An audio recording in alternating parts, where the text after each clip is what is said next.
தமிழ்நாட்டில் ஏராளமான ரயில் வழித்தடங்களில் 2, 3 மற்றும் 4வது ரயில் பாதைகள் அமைப்பதற்கான ஆய்வுகளை மேற்கொள்வதற்கு இந்திய ரயில்வே ஒப்புதல் வழங்கியிருக்குது. சென்னை, விழுப்புரம், திருச்சி, காரைக்குடி, மானாமதுரை, பொள்ளாச்சி உள்ளிட்ட ஏராளமான வழித்தடங்கள் இதில் தேர்ந்தெடுக்கப்பட இருக்குது. தமிழ்நாட்டில் இயக்கப்படும் 2 சிறப்பு ரயில்கள் நிரந்தர ரயில்களாக மாற்றப்பட்டிருக்குது. மதுரை வழியாக செல்லக்கூடிய ரயில்கள் ஒரு நாள் மட்டும் இந்த மாதத்தில் மதுரை வழியாகவே செல்ல இருக்கிறது. திருத்துறைப்பூண்டி, பட்டுக்கோட்டை இடையே மின்சார ரயில் என்ஜின் சோதனை ஓட்டம் நடைபெற இருக்கிறது. இதே போலவே 2 ஊர்களில் புதிய நிறுத்தங்களும் நடைமுறைக்கு வர இருக்குது.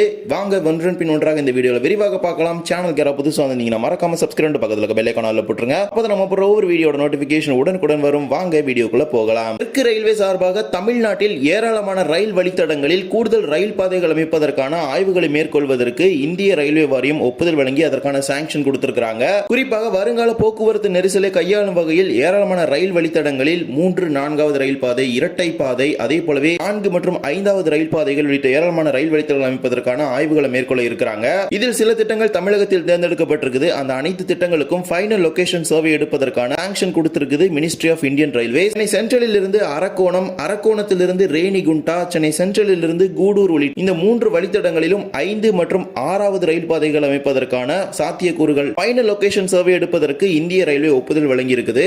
ஏற்கனவே அரக்கோணத்திலிருந்து ரேணிகுண்டாவிற்கு 3 மற்றும் 4வது ரயில் பாதை அமைப்பதற்கான பணிகளை மிக விரைவில் துவங்க இருக்கிறாங்க. அதற்கான விரிவான திட்ட அறிக்கை தயாரிக்கக்கூடிய பணிகள் கூட நடந்துட்டு இருக்குது. கூடுதலாக 5 மற்றும் 6வது ரயில் பாதை அமைப்பதற்கான திட்டமும் தற்போது வர இருக்குது. அதே போல சென்னையிலிருந்து கூடூர் செல்லக்கூடிய வழித்தடமும், இது மட்டுமல்லாமல் விழுப்புரத்திலிருந்து திருச்சிராப்பள்ளி வழியாக நாகர்கோவில் வரை 3 மற்றும் 4வது ரயில் பாதைகள் அமைப்பதற்கான லொகேஷன் சர்வே எடுப்பதற்கும் சாங்ஷன் செஞ்சிருக்காங்க. இதே போலவே போத்தனூரிலிருந்து பொள்ளாச்சி வழியாக பாலக்காட்டிற்கு இரட்டை ரயில் பாதை அமைப்பதற்கான ஃபைனல் லொகேஷன் சர்வே எடுப்பதற்கு முடிவு செஞ்சிருக்காங்க. இந்த திட்டம் தான் இதிலே ஒரு முக்கியமான ஒரு ஹைலைட்டான ஒரு திட்டம். வனவிலங்கு நடமாட்டம் உள்ள வாளையார் வனப்பகுதியை தவிர்க்கும் வகையில் இந்த ஒரு வழித்தடத்தை மாற்று வழித்தடமாக பயன்படுத்த இருக்கிறாங்க. ஏற்கனவே பாலக்காடு பகுதியில் பைபாஸ் வழித்தடம் அமைப்பதற்கு ரயில்வே அமைச்சகம் ஒப்புதல் வழங்கி அதற்கான பணிகள் மிக விரைவில் துவங்க போது. அதே போலவே பொள்ளாச்சியில பைபாஸ் வழித்தடம் அமைப்பதற்கான ப்ரொபோசல் சதன் ரயில்வே சார்பாக ரயில்வே போர்டு அனுப்பியிருக்கிறாங்க. இது ரெண்டுமே முடிச்ச பிறகு ஒன் வே டிராபிக், அதாவது ஒற்றை வழிப்பாதையில பாலக்காட்டிலிருந்து கோயம்புத்தூருக்கு வரக்கூடிய ரயில்கள், அதாவது பாலக்காட்டிலிருந்து போத்தனூர் வழியாக செல்லக்கூடிய ரயில்கள் எல்லாமே நேரம் மற்றும் பகல் நேரங்களில் கூடுதல் ரயில்கள் இயக்குவதற்கு, சரக்கு ரயில்கள் இயக்குவதற்கு முக்கியமாக இந்த வழித்தடத்தை பயன்படுத்த போறாங்க. அது ஒற்றை பாதையாக இருக்கும்போது கூடுதல் ரயில்களை இயக்க முடியாது. எனவே அதனை இரட்டை ரயில் பாதையாக மாற்றுவதற்கு முடிவு செஞ்சிருக்காங்க.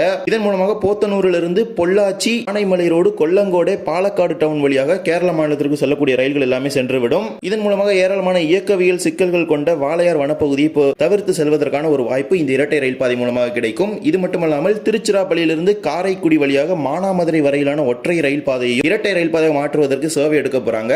இதே போலவே மானாமதுரையிலிருந்து மதுரை வரையிலான திட்டத்திற்கும் இரட்டை ரயில் பாதை அமைப்பதற்கான சர்வே எடுக்க இருக்கிறாங்க. மானாமதுரையிலிருந்து ராமேஸ்வரம் வரையிலான திட்டத்திற்கு இப்போது வரை எந்த ஒரு அப்ரூவலுமே கொடுக்கல. மேபி ஐஎன்எஸ் பருந்து இருக்கிற லொகேஷன்ல பாத்தீங்கன்னா ட்ராக்கே வேற இடத்துல மாத்த போறாங்க. அந்த பணிகள் எல்லாமே முடிஞ்ச பிறகுதான் இரட்டை ரயில் பாதை போடுறதுக்கான ஒர்க்ஸ் அதாவது சர்வே எடுக்கிற எல்லா வேலையுமே ஸ்டார்ட் பண்ணுவாங்கன்னு நினைக்கிறேன். ஏன்னா ஐஎன்எஸ் பருந்து ஏர்போர்ட்டோட எக்ஸ்டென்ஷன் இருக்கிறதுனால அந்த ட்ராக்கே பாத்தீங்கன்னா உச்சிப்புள்ளி டு வாழந்தரவை பாத்தீங்கன்னா வேற இடத்துல ரீலோகேட் பண்ண போறாங்க. அதுக்கான இடம்லாம் ஏற்கனவே தேர்வு பண்ணிட்டாங்க. மிக விரைவில் அந்த ட்ராக் ரீஅலைன்மெண்ட் முடிஞ்ச பிறகு வேணா டபுளிங் ஸ்டார்ட் பண்ணுவாங்க, நம்ம எதிர்பார்க்கலாம். இந்த திட்டங்களுக்கு எல்லாமே ஃபைனல் லொகேஷன் சர்வே எடுப்பதற்கு மத்திய ரயில்வே அமைச்சகம் ஒப்புதல் வழங்கி இருக்குது. இதே போலவே 100% மின்மயமாக்கல் திட்டத்தின் கீழ் திருத்துறைப்பூண்டி மற்றும் பட்டுக்கோட்டை இடையே 50 கிலோமீட்டர் தூரத்திற்கு புதிதாக மின்மயமாக்கப்பட்ட ரயில் வழித்தடத்தில் ஆய்வுகள் நடத்தப்பட இருக்குது. PCEE இன்ஸ்பெக்ஷன் என்று அழைக்கப்படும் principal chief electrical engineer inspection வருகின்ற மார்ச் 20 வெள்ளிக்கிழமை என்று நடைபெற இருக்கிறது. தெற்கு ரயில்வேயின் தலைமை மின் பொறியாளர் தலைமையில் இதற்கான ஆய்வுகள் திருத்துறைப்பூண்டியில் துவங்கி பட்டுக்கோட்டை வரை நடைபெற இருக்கிறது. வருகின்ற வெள்ளிக்கிழமை திருத்துறைப்பூண்டியில் காலை 9:30 மணிக்கு துவங்கக்கூடிய ஆய்வுகள் மதியம் 1:30 மணிக்கு பட்டுக்கோட்டையில் முடிவடையும். பட்டுக்கோட்டையில் லஞ்ச் எல்லாமே முடிச்ச பிறகு அதிவேக சோதனை ஓட்டம் பட்டுக்கோட்டை முதல் திருத்துறைப்பூண்டி வரை நடைபெற இருக்கிறது. பட்டுக்கோட்டை முதல் திருத்துறைப்பூண்டி வரை மாலை 3 மணியிலிருந்து மாலை 4:20 மணிக்குள் இந்த அதிவேக சோதனை ஓட்டம் நடத்தி முடிக்கப்பட இருக்குது. இதன் காரணமாக தண்டவாளத்தை இந்த குறிப்பிட்ட நாள், அதாவது வருகின்ற வெள்ளிக்கிழமை பொதுமக்கள் யாரும் நெருங்க வேண்டாம் என தெற்கு ரயில்வே அறிவுறுத்தி இருக்குது. திருத்துறைப்பூண்டி முதல் காரைக்குடி வரையிலான இந்த மின்மயமாக்கல் திட்டத்தின் முதற்கட்ட பகுதி திருத்துறைப்பூண்டி முதல் பட்டுக்கோட்டை வரை நிறைவடைந்திருக்கிறது. பட்டுக்கோட்டை முதல் காரைக்குடி வரையிலான பணிகள் மிக விரைவாக நடைபெற்றுக் கொண்டிருக்கிறது. அந்த பணிகளும் இன்னும் ஒரு சில மாதங்களில் முழு அளவில் முடிந்து திருச்சி ரயில்வே கோட்டம் 100% என்ற இலக்கை எட்டிவிடும். மின்மயமாக்கல் பட்டுக்கோட்டை முதல் காரைக்குடி வரையிலான 72 கிலோமீட்டர் தூரத்திற்கான பணிகள் தற்போது நடைபெற்றுக் கொண்டிருக்கிறது. இதே போலவே மதுரை வழி ரயில்கள் ஒரு நாள் மட்டும் வழக்கம் போல மதுரை வழியாக இயங்கும் என குறிப்பிட்டிருக்கிறாங்க. இதே போலவே மதுரை திண்டுக்கல் மார்க்கமாக செல்லக்கூடிய ரயில்கள் ஒரு நாள் மட்டும் வழக்கமான வழித்தடத்தில் இயக்கப்பட இருக்குது. எர்ணாகுளம் வேளாங்கண்ணி இடையே புதிய வாராந்திர ரயில் அறிமுகத்தின் காரணமாக மதுரை திண்டுக்கல் இடையேயான தண்டவாள பணிகள் அன்றைய ஒரு நாள் மட்டும் நிறுத்தி வைக்கப்பட இருக்குது. எனவே ரயில்கள் அனைத்துமே அன்றைய தினம் வழக்கம் போல திண்டுக்கல் வழியாக சேவை இயங்க இருக்குது. அதன்படி மார்ச் 18ஆம் தேதி ஈரோடு செங்கோட்டை எக்ஸ்பிரஸ் வழக்கம் போல இயக்கப்படும். மார்ச் 19ஆம் தேதி செங்கோட்டை ஈரோடு, செங்கோட்டை மயிலாடுதுறை, நாகர்கோவில் மும்பை, மார்ச் 18ஆம் தேதி குருவாயூர் புறப்பட்டு 19ஆம் தேதி மதுரைக்கு வரக்கூடிய குருவாயூர், சென்னை எழும்பூர் உள்ளிட்ட ரயில்கள் வழக்கம் போல திண்டுக்கல் மார்க்கமாகவே திருச்சிக்கு செல்லும். ஆனால் அதற்கு அடுத்த வாரமே பாத்தீங்கன்னா எர்ணாகுளம் வேளாங்கண்ணி எக்ஸ்பிரஸ் வழக்கம் போல மாற்று வழித்தடத்தில் இயக்கப்பட இருக்குது. வருகின்ற மார்ச் 25ஆம் தேதி எர்ணாகுளத்தில் புறப்படக்கூடிய ரயில் விருதுநகர் திருச்சி இடை மாற்றுப்பாதையில் இயக்கப்பட இருக்குது. விருதுநகரிலிருந்து மானாமதுரை, சிவகங்கை, காரைக்குடி, புதுக்கோட்டை ஆகிய நிலையங்களில் நின்று, விருதுநகரிலிருந்து அருப்புக்கோட்டை, மானாமதுரை, சிவகங்கை, காரைக்குடி, புதுக்கோட்டை ஆகிய ரயில் நிலையங்களில் நின்று திருச்சி, தஞ்சாவூர், திருவாரூர் மார்க்கமாக வேளாங்கண்ணிக்கு செல்ல இருக்குது. இது இந்த மாதத்தோட இறுதி நாளை 25ஆம் தேதி மட்டும் கொடுத்திருக்காங்க. அடுத்த மாதத்திலிருந்து பாத்தீங்கன்னா வழக்கம் போல மதுரை வழி ரயில்கள் எல்லாமே ஒரு மாசம் ஃபுல்லா டைவர்ட் பண்ணுவாங்க. அந்த லிஸ்ட்ல பாத்தீங்கன்னா எர்ணாகுளம் வேளாங்கண்ணி ஆட் ஆயிரும். தண்டவாள மேம்பாட்டு பணிகள் மதுரை திண்டுக்கல் மார்க்கத்தில் நடைபெற்றுக் கொண்டிருக்கிறது. எனவே இந்த மாற்றங்கள் இன்னும் ஒரு சில மாதங்களுக்கு தொடரும். இதே போலவே ராமேஸ்வரம் அயோத்தியா எக்ஸ்பிரஸ் இந்த வாரத்திலிருந்து புதுக்கோட்டை ரயில் நிலையத்தில் நின்று செல்ல இருக்கிறது. வருகின்ற மார்ச் 18ஆம் தேதி அயோத்தியாவிலிருந்து புறப்பட்டு வரும் Shraddha Sethu superfast express Pudukkottai ரயில் நிலையத்தில் நின்று செல்ல இருக்கிறது. மீண்டும் மறுமார்க்கத்தில் மார்ச் 22ஆம் தேதியிலிருந்து ராமேஸ்வரத்தில் புறப்படும் ஸ்ரதா சேது எக்ஸ்பிரஸ் புதுக்கோட்டை ரயில் நிலையத்தில் நின்று அயோத்தியா நோக்கி செல்ல இருக்கிறது. கூடுதல் நிறுத்தத்தை வழங்கி தெற்கு ரயில்வே அறிவித்திருக்கிறது. இதே போலவே திருவள்ளூர் ரயில் நிலையத்தில் தற்போது கோவை சூப்பர் ஃபாஸ்ட் எக்ஸ்பிரஸ் இரண்டு மார்க்கத்திலும் நின்று செல்கிறது. 12675, 12676 சென்னை சென்ட்ரல், கோயம்புத்தூர், கோயம்புத்தூர் சென்னை சென்ட்ரல் இரண்டு மார்க்கத்திலுமே இப்ப திருவள்ளூர்ல இந்த ரயில் நின்று செல்லுது. சென்னை சென்ட்ரல் வந்து கோயம்புத்தூர் செல்லும் பொழுது காலை 6:43 மணிக்கு வந்து 6:45 மணிக்கு திருவள்ளூரில் புறப்பட்டு கோயம்புத்தூர் நோக்கி செல்லுது. அதே போலவே கோயம்புத்தூர்ல இருந்து சென்னை சென்ட்ரல் போகும்போது இரவு 9:48 மணிக்கு திருவள்ளூருக்கு வந்து 9:50 மணிக்கு புறப்பட்டு சென்னை சென்ட்ரல் நோக்கி செல்லும். எனவே கோவை எக்ஸ்பிரஸ் ரயிலை இனிமேல் திருவள்ளூர் மக்கள் இரண்டு மார்க்கத்திலும் பயன்படுத்திக் கொள்ள முடியும். முன்னதாக ஒரு மார்க்கத்தில் மட்டும் தான் நிறுத்தம் இருந்துச்சு. இப்ப ரெண்டு டைரக்ஷன்ல கொடுத்துட்டாங்க. இதே போலவே தமிழ்நாட்டில் இயக்கப்பட்ட இரண்டு சிறப்பு ரயில்கள் நிரந்தர ரயில்களாக மாற்றப்பட்டிருக்குது.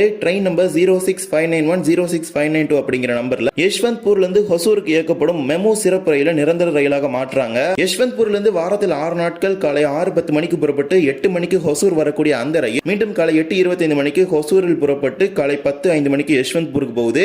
இப்போதைக்கு இந்த ட்ரெயின் பாத்தீங்கன்னா ஒரு ஸ்பெஷல் ட்ரெயின் கேட்டகரியில் ரன் ஆயிட்டு இருக்குது. அந்த ட்ரெயினை ரெகுலரைஸ் பண்ணி 66595, 66596 அப்படிங்கிற நம்பர்ல ரெகுலர் ட்ரெயினா வாரத்தில் 6 நாட்கள் ரன் பண்ண போறாங்க. இதே போலதான் ஷாலிமார் சென்னை சென்ட்ரல் இயக்கப்படக்கூடிய ஒரு வாராந்திர சிறப்பு ரயிலும் நிரந்தர ரயிலாக மாத்தி இருக்காங்க. 18041, 18042 அப்படிங்கிற நம்பர்ல ஷாலிமார், கொல்கத்தாவோட ஷாலிமார் வந்து சென்னை சென்ட்ரல் வரைக்கும் ஒரு வாராந்திர ரயில் இயங்க போகுது. வருகின்ற ஏப்ரல் 6ஆம் தேதியிலிருந்து திங்கட்கிழமை தோறும் ஷாலிமாரிலிருந்து மதியம் 2:45 மணிக்கு புறப்படக்கூடிய சென்னை சென்ட்ரலுக்கு மறுநாள் செவ்வாய்க்கிழமை மாலை 4:45 மணிக்கு வந்து சேர இருக்குது. மீண்டும் மறுமார்க்கத்தில் சென்னை சென்ட்ரலில் இருந்து ஏப்ரல் 7ஆம் தேதியிலிருந்து செவ்வாய்க்கிழமை தோறும் மாலை 6:45 மணிக்கு சென்னை சென்ட்ரலில் இருந்து புறப்படும் ஷாலிமார் எக்ஸ்பிரஸ் வியாழன்கிழமை அதிகாலை 4 மணிக்கு கொல்கத்தாவின் ஷாலிமார் ரயில் நிலையத்திற்கு சென்று சேரும். ஷாலிமாரிலிருந்து சாந்த்ராகாச்சி, கரக்பூர், பாலசோர், புவனேஸ்வர், விஜயநகரம், துவாடா, விஜயவாடா, நெல்லூர் வழியாக சென்னை சென்ட்ரலுக்கு இந்த ரயில் இயங்க இருக்குது. இப்போ இந்த ட்ரெயின் பாத்தீங்கன்னா ஸ்பெஷல் ட்ரெயின் கேட்டகரியில் ரன் ஆயிட்டு இருக்குது. இந்த ட்ரெயினை ரெகுலரைஸ் பண்றதுக்கு ரயில்வே போர்டு அப்ரூவல் கொடுத்திருக்குது. அதை வந்து இப்போ இம்ப்ளிமெண்ட் பண்றாங்க வருகின்ற ஏப்ரல் மாதத்துல இருந்து. ஒரு வீடியோவில் வந்து வீடியோ பிடிச்சிருந்தா மறக்காம like and share and subscribe பக்கத்துல பெல் ஐகான் போட்டுருங்க. அப்போ நம்ம போற ஒரு வீடியோட நோட்டிபிகேஷன் உடனுக்குடன் வரும். இன்னொரு வீடியோ சந்திக்கலாம். தேங்க்ஸ் ஃபார் வாட்சிங்.